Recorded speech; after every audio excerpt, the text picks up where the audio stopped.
Glória a Deus. Meus irmãos, eu quero ser bem breve nesta noite. A Bíblia, eu preciso que você preste sua atenção neste momento tão crucial. A Bíblia ela vai nos dizer que Paulo, o apóstolo Paulo, ele escreve em uma das suas cartas aos Romanos, o capítulo de número 8, sendo uma continuação do capítulo de número 7, ele nos traz dois cenários completamente diferentes. No caso, Romanos capítulo 8 é um dos textos mais encorajadores que iremos encontrar na Bíblia, visando eu e você como cristão entre uma guerra entre a carne e o espírito. Porém, no capítulo 7, Paulo ele informa sobre uma guerra, sobre um conflito interior que há nele. Esse mesmo conflito interior que há em você, que há em mim, nos dias de hoje, também estava com Paulo.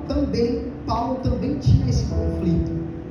E Paulo ele começa dizendo que no capítulo 7, quando ele vai falar sobre esse conflito interior, ele fala que o bem que ele queria fazer, este ele não faz, mas o mal que ele não quer fazer, ele acaba cometendo. Então Paulo, ele, no capítulo 7, ele quer nos contar sobre uma guerra interior, um conflito interior entre o bem e o mal, a carne e o espírito. E Paulo deixa bem o leitor bem informado sobre isso, porque ele diz que isso não é uma coisa de outro mundo.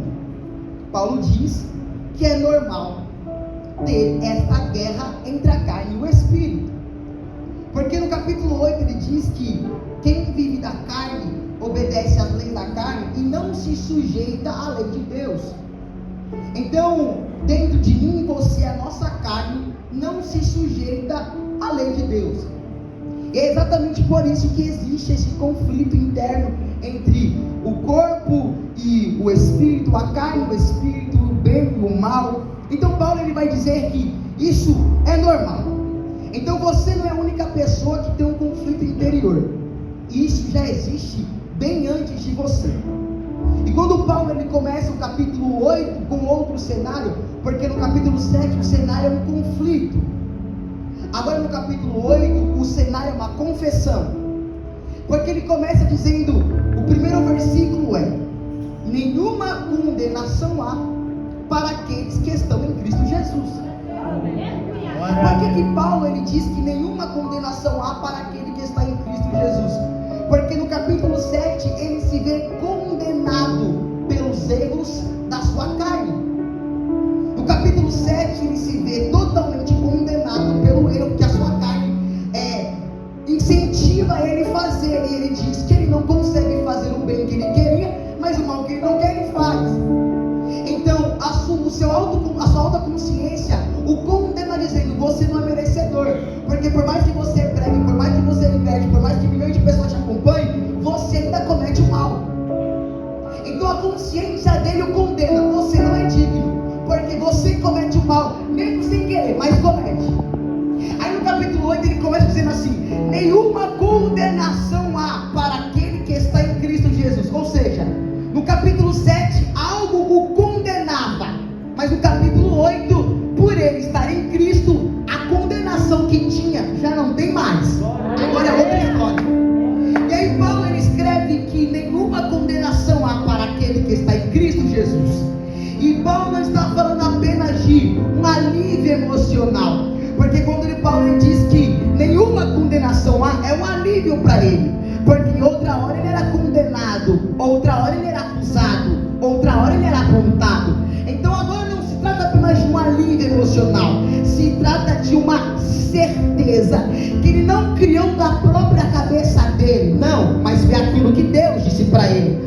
E quando Paulo ele fala que nenhuma condenação há para quem está em Cristo, algumas pessoas podem pegar esse versículo e distorcer ele. Porém, esse versículo que Paulo diz que não há condenação, não é um pretexto para você pecar, não é um pretexto para você errar.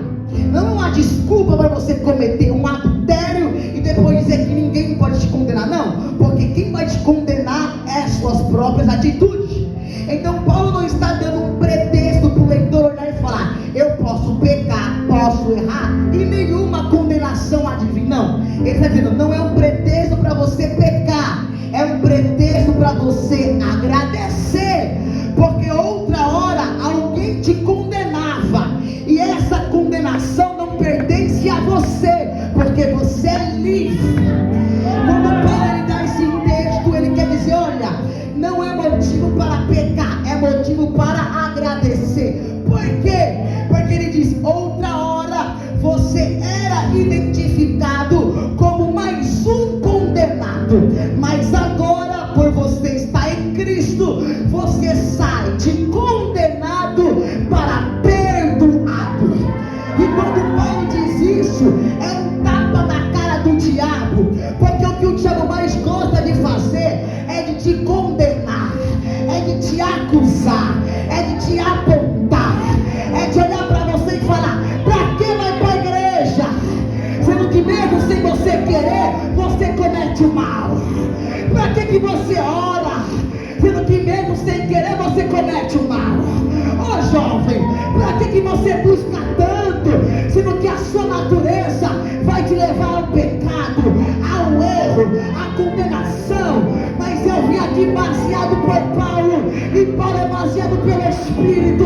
Eu vim dizer: você não é identificado como condenado, agora você é perdoado. Você é perdoado. Você é perdoado. Você levanta sua mão nesta noite, porque se o diabo gosta de acusar, Deus gosta de defender. É glória, é glória.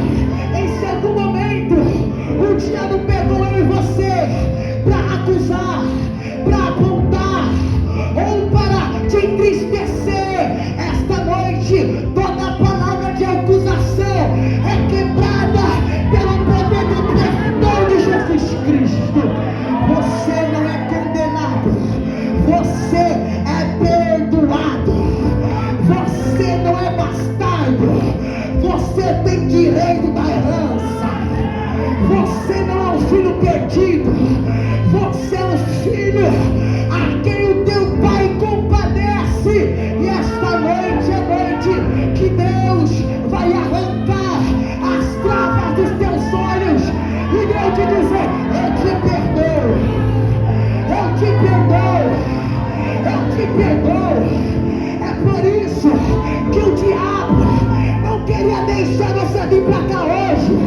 É porque ele sabia que essa noite é noite de perdão. Oh glória! Pega na mão desse irmão que está do seu lado, chacoalha ele até ele acordar. Chacoalha ele e fala assim: nenhuma ferramenta